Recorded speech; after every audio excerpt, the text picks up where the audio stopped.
The church in America is going to suffer so terribly. And we laugh now, but they will come after us. They will come after our children.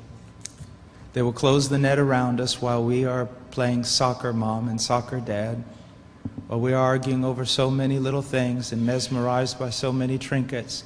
The net even now is closing around you and your children and your grandchildren, and it does not cause you to fear. You will be isolated from society, as has already happened. Anyone who tries to run for office who actually believes the Bible will be considered a lunatic until finally we are silenced. We will be called things that we're not and persecuted not for being followers of Christ, but for being radical fundamentalists who do not know the true way of Christ, which of course is love and tolerance. You'll go down as the greatest bigots and haters of mankind in history. They've already come after your children, and for most of you, they got them. They got them through the public schools and indoctrination, and the university and indoctrination, and then you wonder why your children come out not serving the Lord. It's because you fed them right into the devil's mouth. So little by little the net is closing around, and then it's not little by little. Look how fast things are going downhill just in a matter of weeks. Matter of weeks. But at the same time, know this. Persecution is always meant for evil, but God always means it for good. And is it not better to suffer in this life, to have an extra weight of glory in heaven?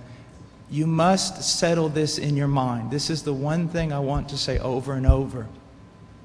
Do not believe. Down through history, you have a wrong idea of martyrdom and persecution.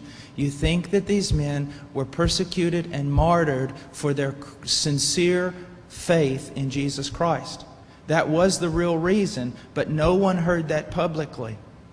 They were martyred, and they were persecuted as enemies of the state, as child molesters, as bigots, as narrow-minded, stupid people who had fallen for a ruse and can contribute nothing to society.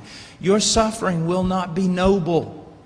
So your mind must be filled with the Word of God when all people persecute you and turn on you. And if the Spirit of God in common grace pulls back and you see even your children and your grandchildren tossing in the lot that you should die. This is no game. You want revival and awakening, but know this. For the most part, great awakenings have come only preceding great national catastrophes or the persecution of the church. I believe God is bringing a great awakening, but I believe that He is raising up young men who are strong in trust in the providence of God to be able to wade through the hell that's going to break loose on us. And it will be on us before we even recognize it. Unless in God's providence, He is not done. He is not done. Now note, this is not silly talk. Apart from a great awakening, these things are going to come upon you. Be ready to lose your homes, your cars, and everything.